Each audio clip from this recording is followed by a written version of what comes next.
ball rolling, I have a key piece of statistic which is 46,000 crores. We're sitting on that figure today. We've had a CAGR of 54% in the last 4 years. So, Harish, let's start with you. What do you think is the code curve going to look like in the next 4 years? I think very clearly, there are two perspectives. One perspective is company by company perspective, right? And I think I see a lot of journalists nowadays getting excited about, oh, this company got bought over by this one, and this didn't do well, and that didn't do well. But whereas I think, as a trade journalist, the bigger thing that media should be focused on is the pie getting bigger or not, right? In the evolution process of any industry getting developed, some become big, some get washed out, some remain small. That's kind of the organic thing. So I personally think that the pie will continue to become bigger. Of course, pie has become much bigger. I think we used to talk of in 2006-07 about 4 million to 5 million shoppers in India out of some 60 million internet users. Today we talk of 120 million internet users and we talk of almost 40 million shoppers. Now that's a huge number, 1/3. Now of course different reports come out with different numbers. But even if I go with let's say about 20-25 million, it's still a significant number.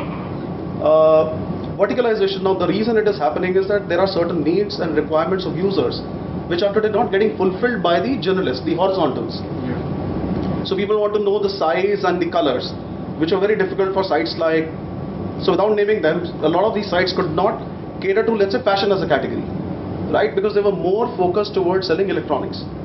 And today when you look at the spends, the discretionary spends of women, for us it was a natural choice to get into that category because nobody was focusing on it. When we started discussing sometime in November, December last year, right, everyone was selling everything. So even within the flash sale sites you would have suits and sarees to Zippo lighters and a whole lot of other stuff related to kids and more furnitures, toasters and whatever other stuff. And we realized there is a huge gap. Of course, with the experience we realized there is this gap that needs to be filled up. And we saw this as a huge category, right? We saw this as a huge opportunity.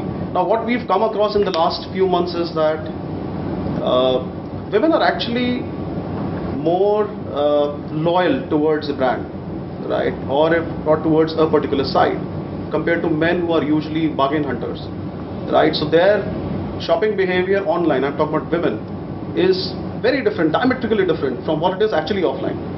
And some of it could be reality, some of it could be perception that they like to haggle, they are very price sensitive, while we realize online they're not so much.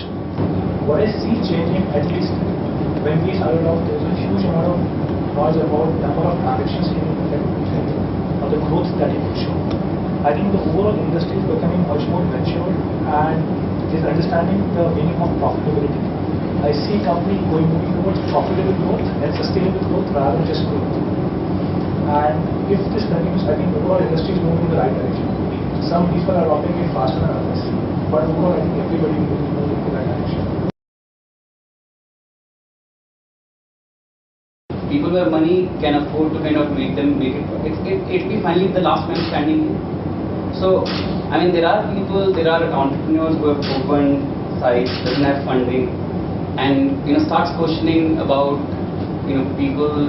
This model is not profitable. This model is not profitable. It's fine. Some people can afford to lose more money. It's fine. The other type of people are probably figuring out what customers are truly spending and being realistic on how long customers will stick around. And I think it's a little bit more difficult here because with cash on delivery you lose the lock-in of the credit card.